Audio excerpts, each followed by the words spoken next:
In the darkest corners of the galaxy, where hope dies and legends are born, there exists a truth that makes even the most powerful alien empires tremble. They speak of it in whispers across 1,000 worlds. The story of how humanity's greatest weapon wasn't their technology, their numbers, or even their stubborn refusal to surrender. It was one man, one broken, tortured soul who should have died years ago, but refused to let go. They called him many things: prisoner, slave, experiment. But when an alien voice finally spoke his true name in the depths of hell itself, the universe learned why humans are the only species that can turn their deepest suffering into the most terrifying strength. This is the story of Marcus Kane, and how a single whispered name became the death knell for an empire that thought it had tamed the human spirit.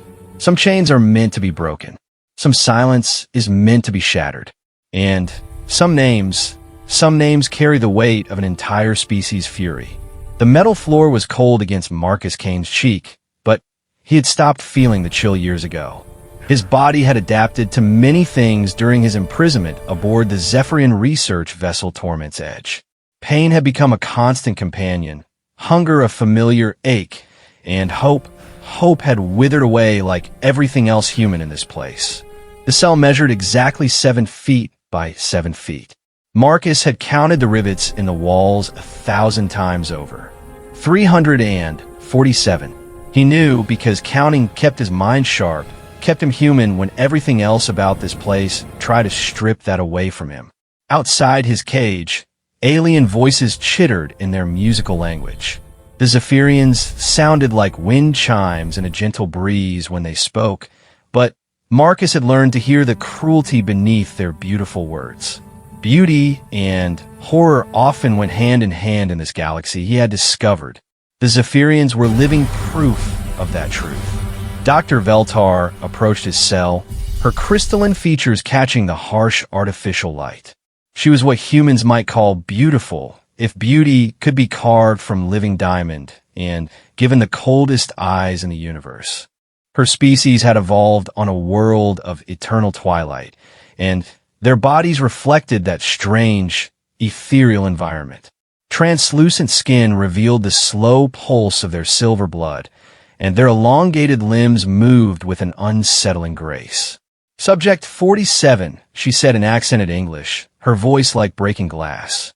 Today we will test your pain threshold again.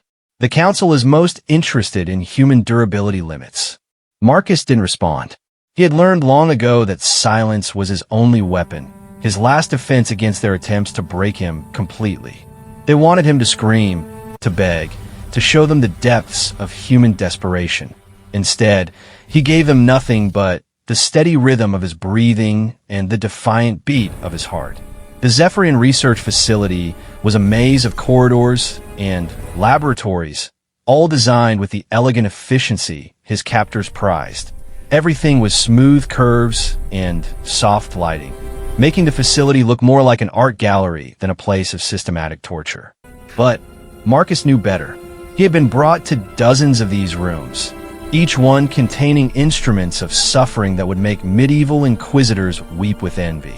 They had been studying him for 4 years, 7 months, and 16 days, not studying his body.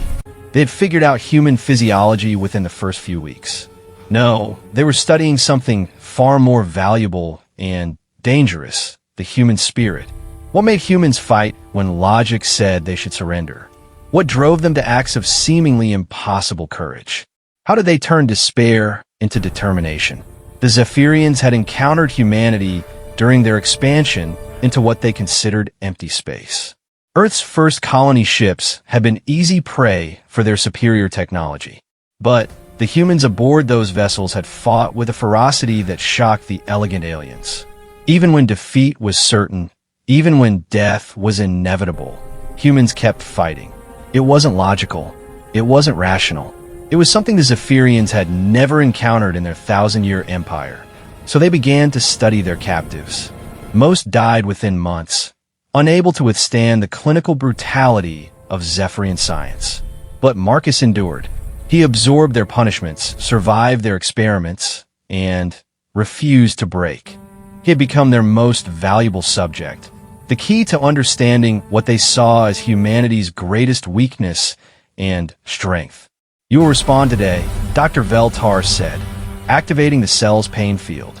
Invisible energy coursed through Marcus's nervous system, setting every nerve ending ablaze. His muscles seized, his vision blurred, but he bit down on his tongue and held his silence. The pain stopped as suddenly as it had begun. Veltar made a note on her crystalline tablet, her expression unchanged. "Fascinating. Your pain tolerance continues to increase. This suggests adaptation rather than mere endurance. We must explore this further." She gestured to the guards, massive, beetle-like creatures called Krun that served as enforcers throughout the Zephyrian Empire. They were all chitin and muscle, bred for violence and unquestioning obedience. Two of them entered Marcus's cell and dragged him to his feet. The laboratory they brought him to was different from the others. Larger, with more sophisticated equipment. Banks of monitoring devices lined the walls, their displays showing incomprehensible data in flowing Zephyrian script. At the center of the room sat a chair that Marcus knew intimately, the neural interface device that had become his greatest tormentor. The chair was designed to interface directly with the subject's nervous system, allowing the Zephyrians to stimulate specific responses and measure the results. They could induce any sensation from perfect pleasure to absolute agony, and they could monitor exactly how the subject's mind and body reacted to each stimulus. "Today's experiment is special," Veltar announced as the Krun strapped Marcus into the chair. "We have been authorized to attempt deep memory extraction. The Council wishes to understand the source of human resilience." The neural interface activated with a familiar hum. Metal filaments extended from the headrest, seeking the neural access points that had been surgically implanted in Marcus's skull during his first weeks of captivity. He felt them connect, felt the cold touch of alien technology invading his mind. The first probe was gentle, almost curious. The Zephyrians were skilled at this, able to navigate human memories with surgical precision. Marcus felt them rifling through his thoughts like pages in a book, searching for something specific. They found his memories of Earth. Green fields under blue skies, the smell of rain on fresh earth, the sound of children laughing. For a moment, Marcus felt tears threaten to fall. It had been so long since he had allowed himself to remember home. But Veltar wasn't interested in his pleasant memories. She pushed deeper, seeking the moments that had shaped him, the experiences that had forged his unbreakable will. She found his military training, his years as a colonial marine. She witnessed his first combat engagement, felt his fear, and watched how he had overcome it. Then she found something that made her pause. A memory from his childhood, buried deep beneath years of conditioning and experience. Marcus was 8 years old, standing in his backyard while his father taught him about courage.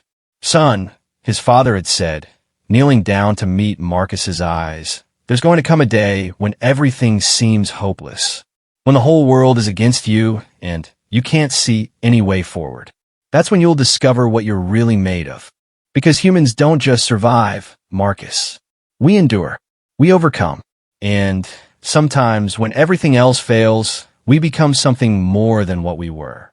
Veltar pulled back from the memory, her crystalline features showing the first emotion Marcus had ever seen from her: confusion. She didn't understand what she had witnessed. To her logical, ordered mind, the human capacity for hope in hopeless situations was not just illogical. It was incomprehensible. "Interesting," she murmured, making notes. The human psychological structure appears to contain recursive loops of determination that strengthen under stress rather than weakening. Most species break when pushed beyond their limits. Humans seem to evolve. She initiated another probe, this time targeting Marcus's memories of capture. The day the Zephyrians had ambushed his ship, the moment he had watched his crewmates die, the first time he had been brought to this facility. She was looking for the moment his spirit should have broken, the point where he should have surrendered. But that moment didn't exist. Even in his darkest hours, even when pain and despair threatened to crush him completely. Some part of Marcus had refused to yield. It wasn't courage in any traditional sense. It was something more fundamental, something built into the very core of human nature. Hours passed as Veltar explored the labyrinth of Marcus's mind. She witnessed his training, his battles, his losses, his small victories. Through it all, she saw the same indomitable thread running through every experience, the absolute refusal to accept defeat. Finally, she withdrew from his mind, disconnecting the neural interface. Marcus slumped in the chair, mentally exhausted but still unbroken. Veltar studied him with those cold, crystalline eyes, seeing him not as a person but as a puzzle she couldn't solve. "You are an anomaly," she said quietly. "Your species should have been eliminated eons ago. By all logical measures, humans are weak, short-lived, technologically inferior. Yet you persist. You not only survive, but thrive in conditions that would destroy other species." Why? For the first time in months, Marcus lifted his head to look directly at his captor. His voice was hoarse from disuse, but his words were clear and steady. "Because we have to." It was the first time he had spoken in over a year. Veltar jerked back as if he had struck her. Those three simple words carried a weight that her sophisticated mind couldn't process. Not defiance, not anger, but simple, absolute certainty. The guard returned him to his cell, but something had changed. Marcus could feel it in the way they looked at him, in the nervous energy that seemed to fill the facility. Word of his response had spread quickly through the ship. The human had spoken, and somehow that simple act had shifted the balance of power in ways none of them fully understood. That night, as Marcus lay on his cold metal floor, he thought about his father's words, about endurance and hope and becoming something more. The Zephyrians thought they were studying human weakness, but they were about to discover something far more dangerous. Human strength had no upper limit. It only grew stronger under pressure, and Marcus Kane was about to become their greatest mistake. The whisper came in the middle of a night cycle, so soft that Marcus almost missed it. He had been lying still, listening to the familiar hum of the ship's engines, when a voice spoke from the ventilation grate above his cell. Marcus Kane. He froze. Someone had spoken his name. His real name. Not Subject 47 or the human or any of the clinical designations the Zephyrians used. His actual name, spoken with an accent he didn't recognize, but in a tone that carried something he hadn't heard in years. Respect. "Who's there?" Marcus whispered back, barely breathing the words. "A friend. Someone who knows what you really are." The voice was definitely alien, but not Zephyrian. It had a musical quality, but different from the wind chime voices of his captors. This voice was deeper, more resonant, like distant thunder or the sound of waves against stone. "I don't understand," Marcus said. "You will. Listen carefully, Marcus Kane. Your people are coming. The Terran fleet has found the outer colonies. The war has begun." Marcus felt his heart skip a beat. The war. After all these years, humanity had finally fought back. But how could this alien know about human military operations? And why would they tell him? "Who are you?" he asked. "My name is Kale. Was a researcher here like Veltar. But I have learned things about your species that the Council refuses to acknowledge. Things that terrify them. There was movement in the vent, the sound of someone settling into a more comfortable position." Kale continued, his voice barely audible through the metal grating. "For 3 years, I have watched them study you. I have seen the reports, the data, the test results. Do you know what they have learned about humans? Tell me that you are impossible. According to every model, every psychological profile, every biological analysis, your species should not exist. You are too fragile to survive, too emotional to be rational, too individual to cooperate effectively. By all logical measures, humans should have destroyed themselves or been destroyed by others millions of years ago." Marcus almost smiled. It sounded like every criticism humans had ever faced from other species. Too violent, too chaotic, too unpredictable. But they were still here. Yet here you are, Kale continued, not just surviving, but thriving in a hostile galaxy. And now your people are coming, and the Zephyrian Empire doesn't know how to fight an enemy that refuses to follow the rules. What rules? The rules of logical warfare. The rules of acceptable losses. The rules of surrender when defeat is inevitable.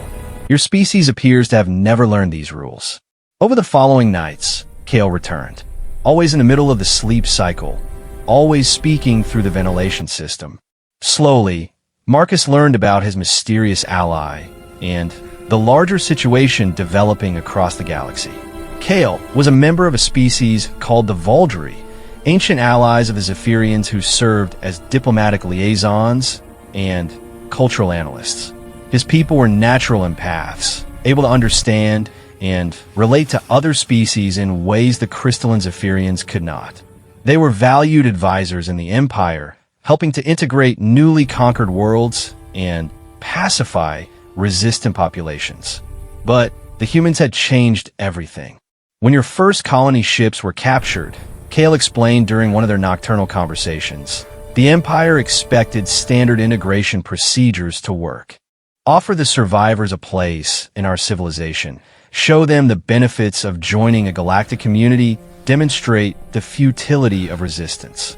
It works with every species, but not with humans. Not with humans.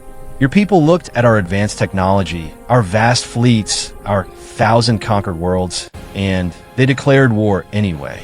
Not just resistance, actual, formal war. They broadcasted across every communication channel, announcing their intention to fight until every human was free or dead. Marcus felt a surge of pride, so strong, it almost brought tears to his eyes. That sounded exactly like humanity. Faced with impossible odds, they had chosen to fight anyway. The Council doesn't understand, Kale continued. They keep waiting for your leaders to be reasonable, to negotiate, to accept reality.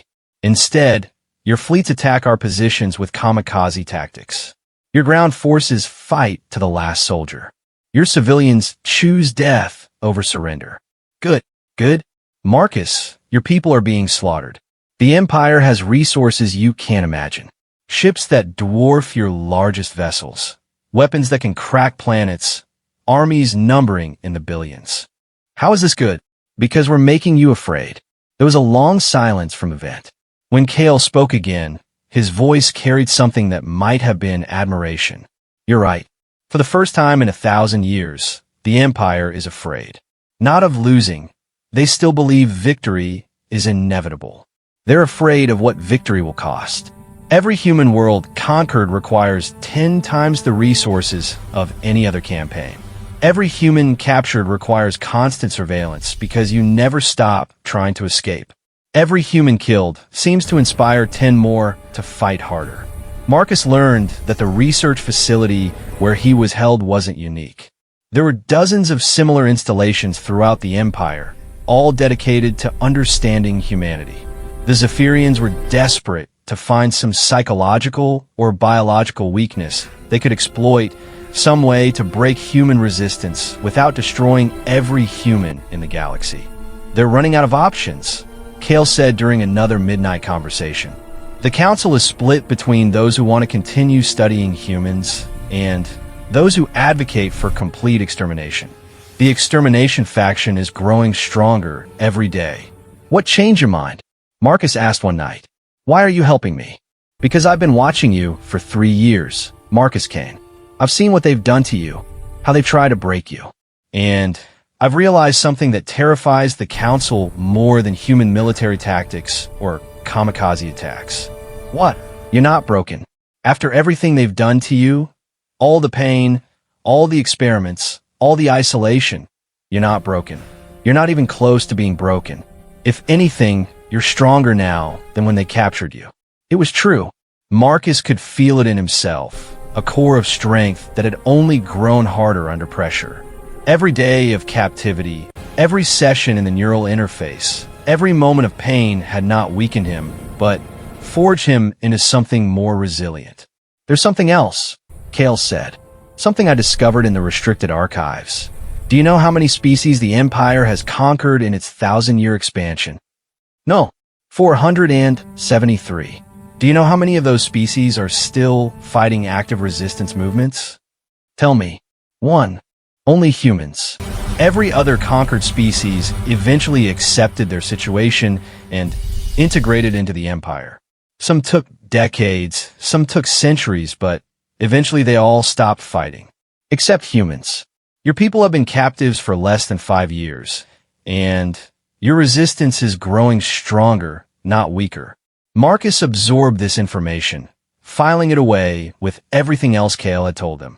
A picture was forming in his mind, an understanding of a larger conflict that gave his own suffering context and meaning. He wasn't just a prisoner or a test subject. He was a symbol of something the Empire couldn't understand or control. Kale, he said one night, I need you to do something for me. What? I need you to help me escape. There was a long pause. Marcus, that's impossible. This facility is in deep space, surrounded by defense platforms and patrol fleets. Even if you could get out of your cell, where would you go? I don't need to get far. I just need to get to the communication array. The communication array? What? Because if my people are really coming, if they're really fighting a war against the Empire, then they need to know what the Zephyrians are doing here.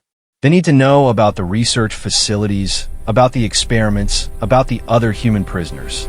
Marcus, even if I could help you reach the communications array, they would kill you before you could transmit anything. Maybe, but they'd have to stop the transmission first. And even a few seconds might be enough to get a message out. This is suicide. Marcus was quiet for a moment, thinking about his father's words from all those years ago, about becoming something more when everything seemed hopeless. No, he said finally, this is what humans do when we're backed into a corner. We don't just fight for ourselves. We fight for everyone who comes after us.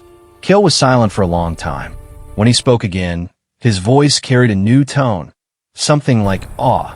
I'm beginning to understand why the Empire is so afraid of your species. Will you help me? Another long pause. Then, yes, but not just to escape.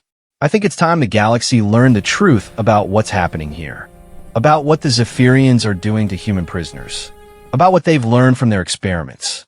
And what have they learned? That humans don't just refuse to break. You become stronger when you're tested. The Council believes they've been studying human weakness, but they've actually been documenting human evolution. Every human they've captured, every test they've conducted, every limit they've pushed, they've been creating better humans. Marcus felt something shift inside him, a recognition of a truth he had sensed but never articulated. The Zephyrians thought they were breaking him, but they had been forging him. Every day of captivity had stripped away everything non-essential, leaving only the pure, unbreakable core of human determination. When? He asked. Soon. I need time to arrange things, to gather allies. There are others here who have doubts about the Empire's methods. Not just Valdry, but some Zephyrians as well. Scientists who believe the Council is making a terrible mistake. How long? Give me 1 week. Can you last 1 more week? Marcus almost laughed. After nearly 5 years of captivity, 1 more week seemed like nothing. I've made it this far, he said. I can make it 1 more week. But as Kale moved away through the ventilation system, leaving Marcus alone in his cell, he couldn't shake the feeling that 1 week might be too long. Something was building in the facility, a tension he could feel in the way the guards moved, in the nervousness of the research staff, in the increasing frequency of high-level transmissions. The Empire was running out of patience. And when an Empire decided it was tired of studying its enemies, it usually moved on to exterminating them. Marcus closed his eyes and began to count. 7 days, 168 hours, 10,080 minutes. He could do this. He was human, after all, and humans endured. The alarm that shattered the facility's artificial night was unlike anything Marcus had heard before. Not the gentle chimes that announced shift changes or the soft tones that indicated routine procedures. This was a harsh, urgent wailing that spoke of danger and chaos. Emergency lighting bathed everything in crimson, turning the elegant Zephyrian corridors into something from a nightmare. Marcus pressed himself against the wall of his cell, listening to the thunder of footsteps and the sharp bark of orders in multiple alien languages. Battle stations, someone shouted in accented standard. All personnel to battle stations. This is not a drill. Through his cell's narrow viewport, Marcus could see space outside the facility. What he saw there made his heart race with something he hadn't felt in years. Hope. Ships. Dozens of them, their hulls scarred and patched, but flying the blue and silver colors of the Terran colonial fleet. They were smaller than the Zephyrian vessels, clearly outgunned and outnumbered, but they were there. His people had found him. The lead ship was a cruiser he recognized from his old unit specifications, a Wolverine, class heavy assault vessel. Behind it came destroyers, frigates, and what looked like converted civilian ships pressed into military service. It was a ragtag fleet by Imperial standards, but to Marcus, it was the most beautiful sight he had ever seen. Weapons fire began almost immediately. The Zephyrian defense platforms opened up with their elegant energy weapons, beams of coherent light that could slice through armor like paper. But the human ships didn't try to match them in a stand-up fight. Instead, they scattered like a flock of birds, using their superior maneuverability to stay ahead of the heavier weapons. Marcus watched one of the human destroyers dive beneath a Zephyrian cruiser, its guns stitching a line of explosions across the alien ship's belly. It was a suicide run. The destroyer was destroyed moments later by defensive fire, but not before its attack crippled the much larger vessel's main engines. Typical human tactics, he whispered to himself, grinning despite everything. If you can't win, make sure you cost them more than they can afford to lose. The battle raged for hours, but Marcus could tell the humans were losing. They were simply too outnumbered, too outgunned. One by one, their ships were being destroyed or disabled. But they kept fighting, kept pressing forward, kept making the Zephyrians pay for every meter of space. Then he heard Kale's voice from the ventilation grate, urgent and frightened. Marcus, they're coming for you. Veltar has orders to execute all human subjects before the facility can be captured. Marcus felt ice in his veins. How long do I have? Minutes. Maybe less. She's gathering a security team now. The escape plan. There's no time. I'm going to try something desperate.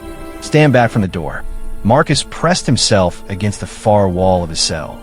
A moment later, there was a series of small explosions along the door frame, and the heavy metal barrier swung open. Kale dropped through the ventilation grate, landing gracefully despite his alien physiology. Seeing him for the first time, Marcus was struck by how different Kale was from the Zephyrians. Where they were crystalline and angular, he was organic curves and flowing lines. His skin had a golden hue, and his large eyes held depths of emotion that the cold Zephyrian stares never could. Come, Kale said, handing Marcus a Zephyrian energy weapon. I have allies throughout the facility, but we need to move quickly. They ran through corridors that Marcus had only seen while strapped to gurneys or in restraints. The facility was in chaos, with research staff evacuating and security teams rushing toward unknown emergencies. Most paid no attention to one more alien researcher and his subject. Where are we going? Marcus asked as they navigated a junction. The communication array, as you requested, but also the containment cells. There are 43 other human prisoners in this facility. I won't leave them to be executed. They reached a section of the facility Marcus had never seen before. The corridors here were lined with cells identical to his own, each one containing a human prisoner. The sight nearly brought him to his knees. They were all broken, these other captives. Years of experiments and torture had reduced most of them to hollow shells, their eyes empty of hope or recognition. But they were alive, and that was enough. The locks are controlled from the security station, Kale said, leading Marcus to a control room overlooking the detention block. I can override them, but he trailed off, staring at the displays. Marcus followed his gaze and saw what had stopped him cold. Video feeds from throughout the facility showed Zephyrian security teams moving through the corridors, systematically executing human prisoners. They weren't waiting for capture. They were eliminating the evidence. "We're too late," Kale whispered. "No." Marcus's voice was flat, emotionless, but underneath it was something that made Kale step back. "We're not too late. Open the cells." Kale activated the security override, and throughout the detention block, cell doors began to swing open. Most of the humans inside were too broken to move, but a few managed to stumble out into the corridors. Marcus grabbed the facility's internal communication system. "Attention, human prisoners," he said, his voice carrying clearly through the speakers. "This is Marcus Kane, Terran Colonial Marine Corps. The fleet is here. Help is coming. If you can move, if you can fight, now is the time." The response was immediate and heartbreaking. Throughout the facility, humans who had seemed completely broken began to stir. They crawled from their cells, picked up improvised weapons, and began to fight back against their captors with a ferocity that stunned the Zephyrians. They had nothing left to lose. After years of torture and experimentation, death held no terror for them. But the chance to take their tormentors with them, that was worth any sacrifice. "The communication array," Marcus said to Kale. "We need to get that message out." They fought their way through corridors filled with chaos. Zephyrian security forces were being overwhelmed by the prisoner revolt, their elegant weapons no match for human desperation and fury. Marcus moved through the battle like an avenging angel, years of pent-up rage finally finding release. He had been broken down and rebuilt by his captivity, forged into something harder and more focused than he had ever been as a free man. Every shot he fired was precise, every movement calculated. He was no longer just a prisoner fighting for escape. He was humanity's vengeance made manifest. They reached the communication array to find it heavily defended. Zephyrian guards had barricaded themselves in, determined to prevent any transmissions from escaping the facility. But they hadn't counted on human tactics. "Cover me," Marcus said to Kale, then did something no sane being would attempt. He charged directly at the barricade, drawing all the defenders' fire, while Kale circled around to a maintenance hatch. Energy bolts seared the air around Marcus as he dove and rolled, using debris for cover. He had been shot twice and was bleeding from multiple wounds, but he kept moving, kept fighting. The Zephyrians couldn't understand it. By all logic, he should have been dead or incapacitated. But logic was a human concept, and Marcus Kane had moved beyond such limitations. Kale reached the communication array and began working frantically at the controls. "I'm in," he shouted, "but the encryption will take time to break." "How much time?" 3 minutes. Marcus looked at his weapon's charge indicator. Nearly empty. Around him, the facility was collapsing into complete chaos as the prisoner revolt spread and the external battle intensified. 3 minutes might as well have been 3 hours. Then, Dr. Veltar appeared at the far end of the communication chamber, flanked by a squad of Krun enforcers. Her crystalline features were twisted with rage and something else, fear. "Subject 47, she said, her musical voice now harsh and discordant. "You have caused considerable disruption to our research schedule. My name," Marcus said, standing slowly despite his wounds, "is Marcus Kane. Your name is irrelevant. You are a specimen, nothing more. And specimens that become too troublesome must be disposed of." The Krun raised their weapons, but before they could fire, Marcus did something that stopped them cold. He smiled. It wasn't the expression of a broken prisoner or a desperate fugitive. It was the smile of someone who had finally remembered what he was fighting for, who he really was beneath all the pain and captivity. "You want to know what makes humans different?" he asked Veltar. "You've spent years trying to figure it out, studying us, breaking us down, analyzing every response. But you missed the most important thing, which is we don't fight because we think we can win. We fight because it's the right thing to do. And When you take everything else away from us, when you strip away our freedom and our dignity and our hope, that's all we have left. But it's enough. Behind him, Kale's fingers flew over the communication controls. 2 minutes. The Krun opened fire, but Marcus was already moving. Years of studying his captors had taught him their weaknesses, their blind spots, their limitations. He flowed between their shots like water, striking with surgical precision at vulnerable joints and sensor clusters. It was impossible. A wounded human prisoner should not have been able to fight trained alien soldiers. But Marcus was no longer just human. He was human refined, human perfected through suffering and determination. One by one, the Krun fell. Veltar backed away, her scientific detachment finally, cracking to reveal the terror beneath. "What are you?" she whispered. "I'm what you made me," Marcus replied. "I'm what happens when you try to break something that was never meant to be broken." 1 minute, Kale called out. The facility shuddered as explosions rocked its superstructure.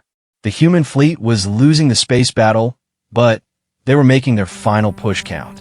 Several ships had broken through the defense perimeter and were now attacking the station directly.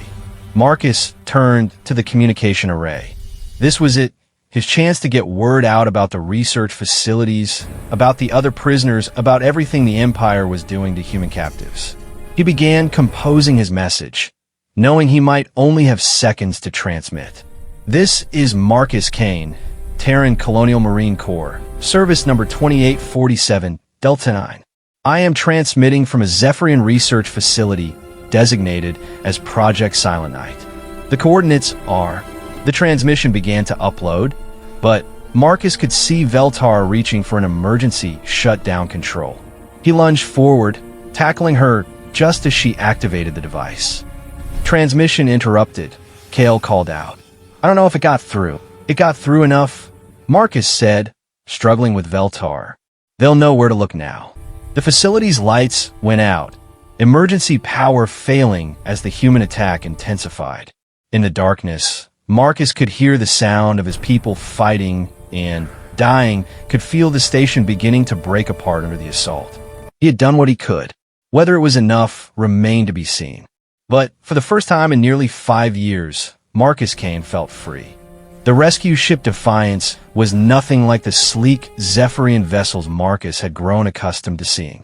It was a patchwork of salvaged parts and jury-rigged systems, held together by determination and desperation. But when its airlock cycled open and he saw the blue and silver uniforms of Terra Marines, Marcus had never seen anything more beautiful. "Kane, Marcus, service number 2847, Delta 9, he said automatically as the rescue team reached him in the wreckage of the communication chamber. The Marine sergeant who approached him was young, maybe 25, but her eyes held the weight of someone who had seen too much war. "Sir, I'm Sergeant Hayes, 3rd Colonial Marine Regiment. We got your transmission. Partial, but enough to find this place." Marcus looked around the devastated facility. Bodies lay everywhere, Zephyrian researchers, Krun guards, and too many human prisoners who had died fighting for their freedom in those final moments. But some had survived. Kale was helping evacuate the wounded, his golden skin stained with blood from a dozen species. How many did we save?" Marcus asked. 17 human prisoners recovered alive," Hayes replied. "Plus your alien friend there. He claims to have intelligence about other facilities. 17 out of 43. The numbers hit Marcus harder than any physical blow. But 17 was better than 0. 17 was a victory of sorts. As they made their way to the evacuation shuttles, Marcus caught sight of Dr. Veltar. She was restrained and under guard, her crystalline features showing none of their usual cold composure. When she saw Marcus, something flickered across her face, not fear, but a kind of recognition. "Subject 47, she called out as the guards tried to move her along. "I want you to know, the experiments were not in vain. We learned what we needed to learn." Marcus stopped. "And what was that?" "That your species is more dangerous than we ever imagined. Not because of your weapons or your ships, but because of what you become when you're pushed beyond breaking. You don't just endure suffering, you transform it into strength. Is that supposed to frighten me? Veltar's laugh was like breaking glass. Not you, but it should frighten your enemies. Because now we know. Every human you capture, every prisoner you take, every victim you create, you're not weakening their species. You're creating weapons. The shuttle ride back to the fleet was surreal. Marcus sat among Marines who looked at him with something approaching awe. Word of his 5-year survival in Zephyrian captivity had already spread through the ships. To them, he wasn't just a rescued prisoner. He was proof that humans could endure anything the galaxy threw at them. Admiral Sarah Chun met them at the docking bay of the flagship Indomitable. She was a small woman with steel-gray hair and eyes that had seen the fall of Earth's outer colonies and the beginning of humanity's desperate war for survival. "Mr. Kane," she said, offering her hand. "I've read your service record. Hell of a thing, what you've been through." "Just doing my duty, Admiral." "Your duty ended 5 years ago when your ship was captured. What you've done since then is something else entirely." She gestured for him to follow her. "Walk with me. We need to talk." The Admiral's quarters were spartanly furnished, dominated by a large display showing the current tactical situation. What Marcus saw there made his heart sink. Red markers, representing Zephyrian forces, vastly outnumbered the scattered blue indicators of human fleets. "We're losing," Chin said bluntly. "Not just battles, but the war itself. For every ship we destroy, they build 10 more. For every world we defend, they take 3 others. Humanity is down to maybe a dozen independent systems, and we're running out of everything: ships, supplies, hope." Marcus studied the display. "What's our biggest problem?" "Intelligence. We don't know enough about their technology, their tactics, their capabilities. We're fighting blind against an enemy that's been studying us for years. Every engagement teaches them more about how humans fight, while we learn almost nothing about them." "That's about to change," Marcus said. "Kale, the Valdry who helped me escape. He has detailed knowledge of Imperial operations. Fleet movements, research facilities, defensive positions. He's willing to share it all. Why would he betray his own people? Because they're not his people anymore. Not after what he's seen." Marcus paused, choosing his words carefully. "Admiral, the Zephyrians aren't just fighting a war. They're conducting the largest scientific experiment in galactic history. And we're the test subjects." Over the following hours, Marcus briefed the Admiral and her staff on everything he had learned during his captivity. The network of research facilities, the systematic study of human psychology and physiology, the Empire's complete failure to understand what made humans fight. "They think they're looking for weaknesses to exploit," he explained, "but they're actually documenting our strengths. Every test they run, every limit they push, they're creating a catalog of human capabilities that they don't understand." Kale, when he was brought in for questioning, confirmed everything Marcus had said and added details that painted an even more complex picture.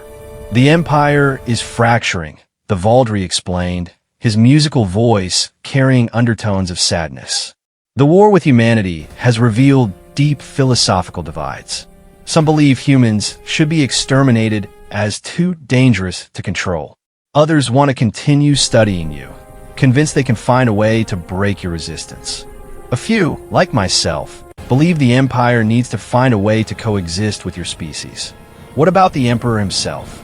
Admiral Chen asked. Kale's expression grew troubled.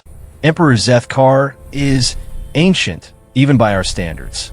He has ruled for over 2,000 years, and this is the first challenge to imperial authority that has lasted more than a few months. Some say the prolonged war is affecting his mind. He issues contradictory orders, changes strategies without warning, sometimes forgets decisions he made days before." Marcus felt a spark of something he had almost forgotten: opportunity. An unstable leader makes for an unstable empire. How are his subordinates dealing with it? Poorly. Regional commanders are beginning to act independently. Some are retreating to defensive positions. Others are launching unauthorized attacks on human colonies. The coordination that made the Empire so powerful is breaking down. Admiral Chen leaned back in her chair, processing this information. Mr. Kane, I'm going to ask something of you that you have every right to refuse. You've given enough for one lifetime. What do you need, Admiral? We're planning a series of raids on Zephyrian research facilities. Intelligence gathering, prisoner rescue, strategic disruption. We need someone who understands our operations, someone who's been inside their system. We need you to go back. Marcus was quiet for a long moment, thinking of the 17 survivors they had rescued from his facility. Thinking of all the other prisoners still trapped in similar installations throughout the Empire. Thinking of what Veltar had said about creating weapons. Not just me, he said finally. The other survivors from my facility, the ones who are physically and mentally able, they know things too. They've seen different aspects of the research programs.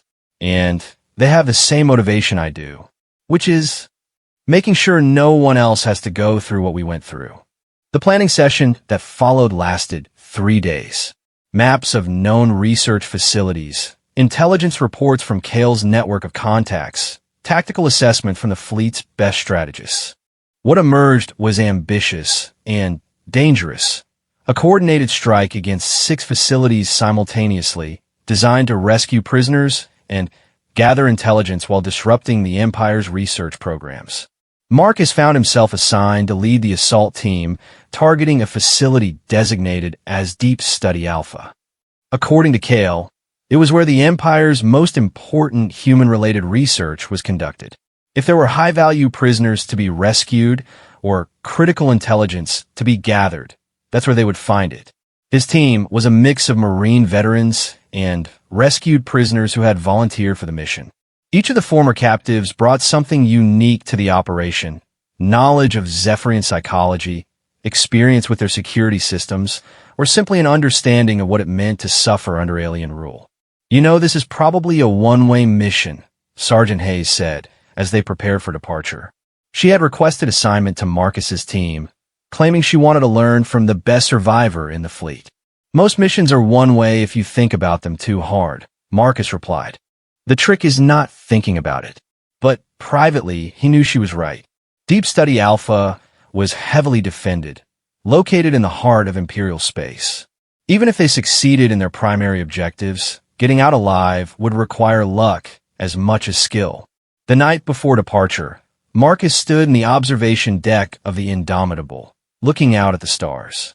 Somewhere out, there were thousands of human prisoners, each one enduring the same systematic torture he had survived, each one waiting for rescue that might never come.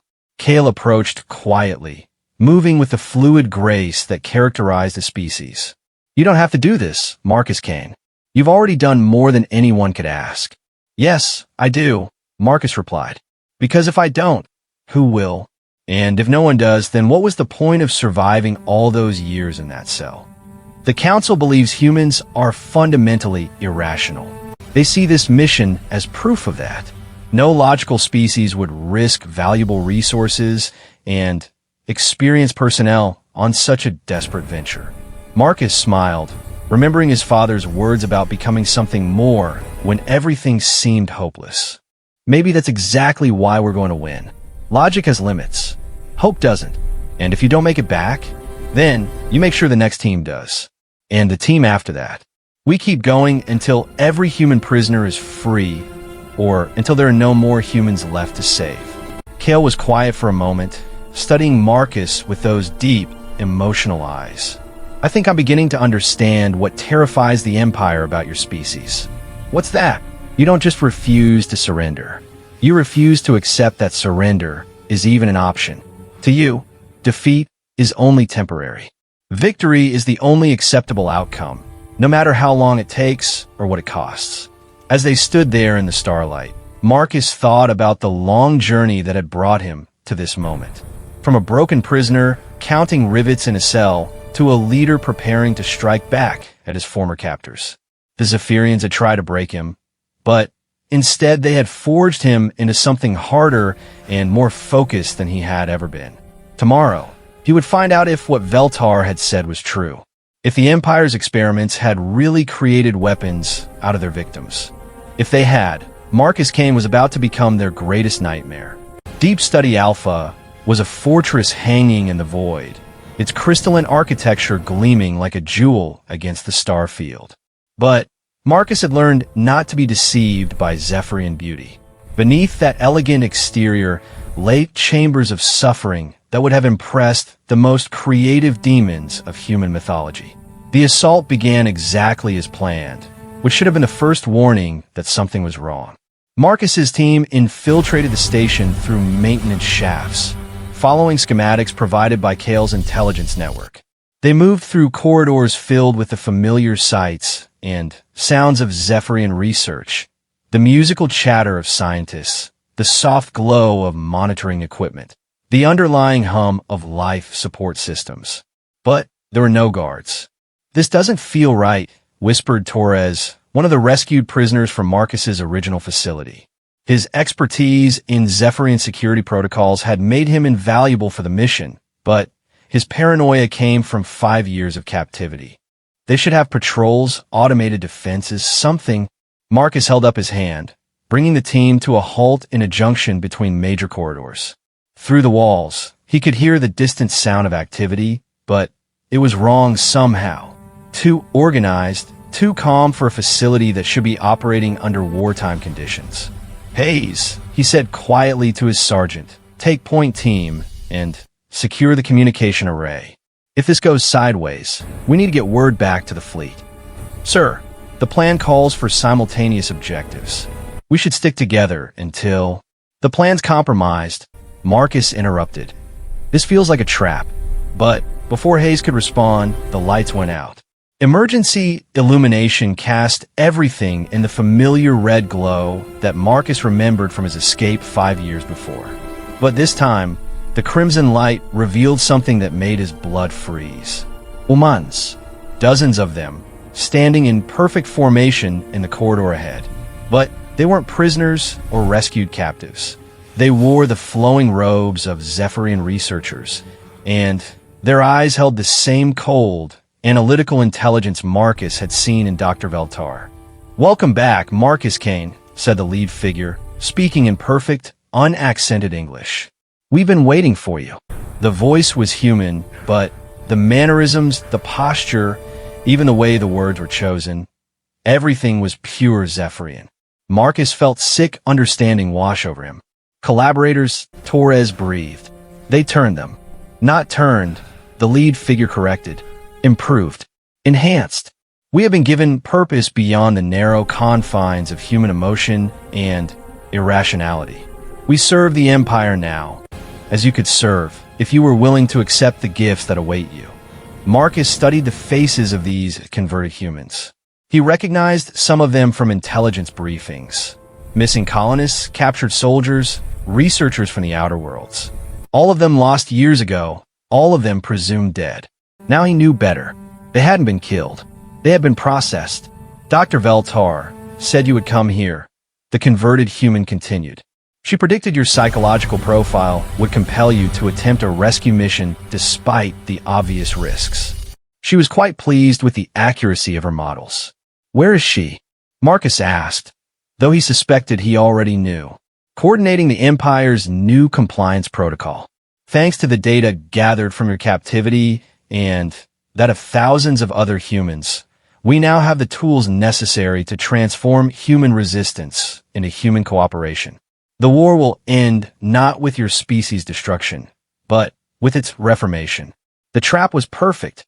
Marcus's team was surrounded, outnumbered, and facing enemies who knew human tactics better than any alien could. But as he looked at the converted humans, he realized the Zephyrians had made a critical mistake. They thought they understood what made humans human. "Torres," Marcus said quietly, "remember what you told me about the neural interface systems? The failsafes? If you overload the connections, it causes feedback through the entire network. Do it." "Sir, that will affect every modified human in the facility. It could kill them." Marcus looked at the converted humans again, saw the complete absence of individual will in their eyes, the way they moved in perfect synchronization like parts of a machine. Were they still human? Or were they something else wearing human faces? They're already dead, he said. We're just setting them free. Torres pulled out the neural disruptor they had brought for jamming Zephyrian communications. With quick modifications, it could be turned into a weapon against the very systems the Empire used to control minds. But the converted humans had heard everything. They moved within human speed and coordination, flowing around Marcus's team like water around stones. No individual initiative, no hesitation, no fear. They fought with the efficiency of machines guided by alien intelligence. The battle that followed was unlike anything Marcus had experienced. Fighting other humans should have been familiar, predictable. But these weren't quite human anymore. They anticipated every move, countered every tactic, responded to wounds, and losses with no more emotion than a computer processing data. The disruptors almost ready, Torres called out, ducking behind cover as energy bolts filled the air around them. But I need time. Marcus looked around the battlefield. Half his team was down, and the converted humans were closing in with mechanical precision. There was only one way to buy Torres the time he needed. Hayes, get everyone to the communication array. Send the abort signal to all teams. What about you, sir? I'm going to have a conversation with some old friends. Marcus dropped his weapon and walked into the open, hands raised in apparent surrender. The converted humans immediately stopped firing, their alien-guided minds processing this unexpected development. I want to speak with whoever's in charge here, Marcus announced. Tell them that Marcus Kane wants to discuss terms. There was a moment of perfect silence. Then, one of the converted humans spoke with a voice that wasn't quite their own. Dr. Veltar will see you now. She appeared on a holographic display that materialized in the center of the corridor. The years since their last encounter had not been kind to her crystalline features. The elegant beauty was still there, but it was overlaid with something harder, more desperate. Subject 47, she said, her musical voice carrying harmonics of satisfaction. Or do you prefer Marcus Kane now? I must admit, allowing you to escape was one of our more successful experiments. You let me escape? Of course. We needed to observe how a properly conditioned human specimen would behave when returned to your military forces. The data has been invaluable in developing our compliance protocols. Marcus felt the weight of betrayal, but it was quickly replaced by something else. Understanding. You've been watching me, studying how I adapted, how I led missions, how I influenced other humans. You were using me to figure out how to break human leadership. Precisely. Your psychological profile represents the extreme end of human resistance capacity. If we could develop methods to control someone like you, we could control anyone. Her image leaned forward slightly, which brings us to why you're really here. Not to rescue prisoners or gather intelligence, but to validate our techniques. You're here to surrender. Am I? Yes, because I'm going to show you something that will break even your remarkable will. The hologram gestured, and the walls around them became transparent, revealing the true scope of Deep Study Alpha. It wasn't just a research facility. It was a processing plant. Thousands of human prisoners moved through systematic conversion procedures, their minds being carefully restructured by Zephyrian technology. Some were in the early stages, still recognizably human, but with the light fading from their eyes. Others had progressed further, becoming the perfect servants Marcus had fought moments before. Every human fleet that has attacked our facilities has provided us with new subjects, Veltar continued. Your rescue missions have been recruitment drives. Each prisoner you've saved has been allowed to escape so they could return to human space, gather intelligence on your remaining forces, and eventually lead more of your people into our hands. The scope of the deception was staggering. Every victory, every rescue, every moment of hope had been orchestrated to serve the Empire's goals. Humanity hadn't been fighting a war. They had been participating in their own systematic conversion. But as Marcus absorbed this information, he realized something that Veltar hadn't considered. She had made the same mistake that every Zephyrian strategist made when dealing with humans. She assumed that despair would lead to surrender. Torres, he said quietly, knowing his team could hear him through their communications links. Are we ready? The disruptor's armed and targeted. Just give a word. You're going to activate the neural disruptor, Veltar said, having monitored their communications. But consider the consequences. Every converted human in this facility will die. Thousands of your own species killed by your hand. Marcus looked at the converted humans surrounding him. They stared back with empty eyes, their personalities erased and replaced with alien programming. Were they still human? Did it matter? Dr. Veltar, he said, you've spent years studying humans, learning our psychology, mapping our responses. You think you understand us completely. We do. Then, you should know what's coming next. Marcus smiled, and for the first time since her hologram had appeared, Veltar showed genuine fear. You see, Marcus continued, you made one critical error in your analysis. You assumed that humans fight to protect what we have.